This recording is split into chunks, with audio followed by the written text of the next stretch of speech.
Hi everyone, thanks for joining today's session. We're going to take a look at a brand new CrowdControlHQ feature called Asset Library and look a little bit into why and how you can start to get all your social media visual content organized and in one place so you can save yourselves a bit of time and effort. My name's Dan Aston. I'm Marketing Manager here at CrowdControlHQ and I'm joined by my colleague Cam Robinson. Hi everyone. So together, me and Cam, we're going to take you through a few of the key points looking at why it's important to be organized with your social media content visuals and then give you a walkthrough of the new feature. So let's get started.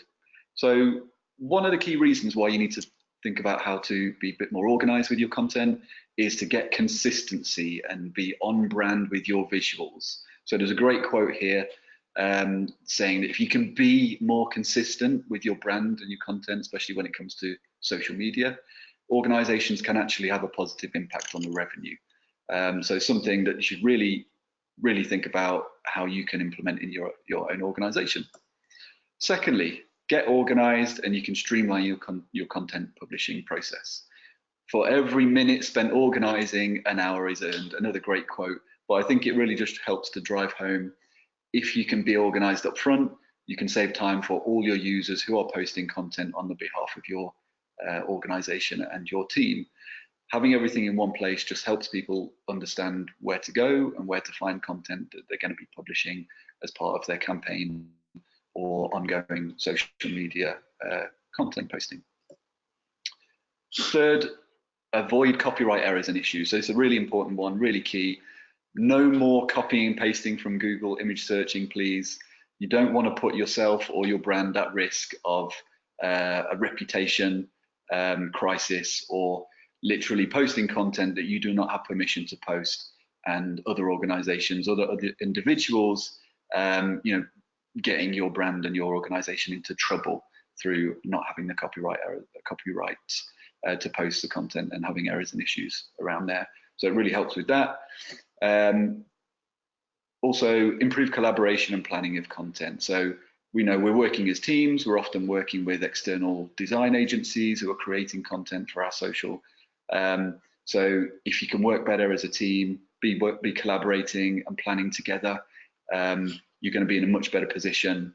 Everyone's going to know what they're doing. Everyone knows where to find things with a central library of visual content, and the whole team and the organization is going to be better off as a result. So there you have it, 4 key important reasons why you should think of getting all your visual content when it comes to social media controlled and organized in one central asset library. So with that, I'm just going to pass over to my colleague Cam, who's going to actually walk you through the new feature. Cool, cheers Dan. So going into the software, what we'll begin with looking at is the permissions that you can tweak for the asset library. So if we go into roles and we start with administrator, we can go down to permissions and we can see here the couple of different permissions that we have for the asset library. So the first one is asset library admin, which allows the user to create, edit and delete files within the asset library. So this is if you're taking on more of a senior figure within your team and you want the ability to completely control what's in there, what you don't want in there, and what sort of needs to be shuffled around. And the one just below that is asset library read only, which allows members of your team to pluck images from the asset library and upload them for their post, but they can't do any editing, they can't upload any of their own images. So as Dan just said, you won't have your teams going, crazy on Google Images and getting into all sorts of trouble. So this is what you can tweak. These ones can be really good. Again, let's say you're working in collaboration with an agency who's putting content out for you. By controlling what's within the asset library, you can make sure that any content going out or any images within the content has ultimately been approved by yourself, even if you're not the one who's actually putting the post up. So these can be really useful. What we'll now take a look at is the actual process of adding stuff to the asset library. So we just click it from the side here. So as we can see on here, we've got some folders that we've already put in there, and you can also create subfolders. So if we go into here and then into second folder and third and so on, and we can just keep track of the journey along the top. Now we'll go into home, we'll go back to our main page, and we'll start with creating our own folder. So we go to new and create folder, and we'll call this live webinar, and we'll just create it. It'd help if I clicked it and click on create. Then we go into the live webinar folder, and we can see that the folder at the moment is empty because I've just created it. So then we go to new and upload files, and it's from here that we can select which images we want to go into this folder. So we'll go into here, and I'm just going to select just this group of 4 images here.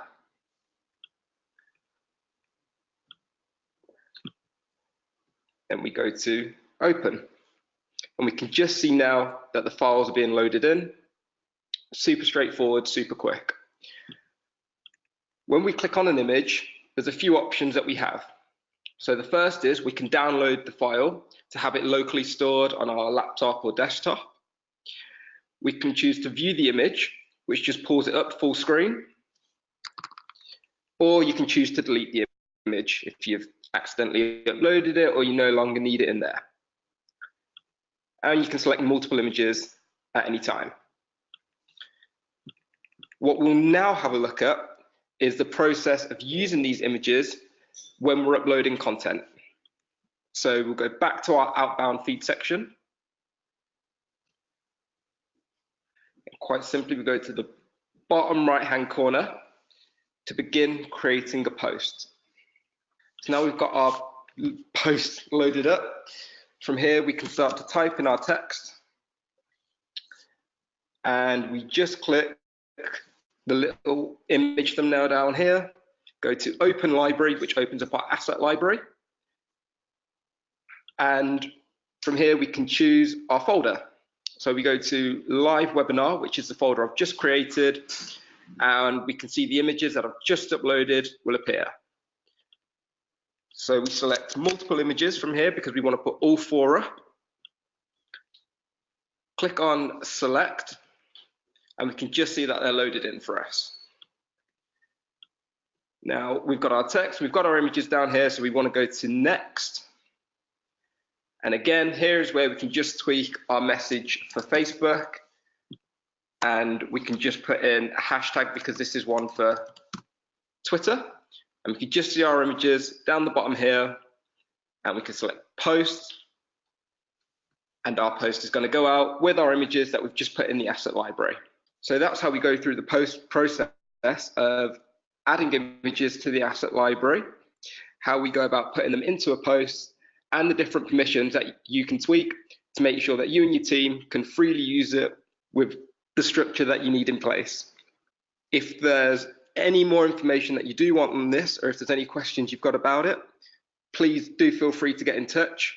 I'll be more than happy to go into more detail with you as well. Great, thanks Cam.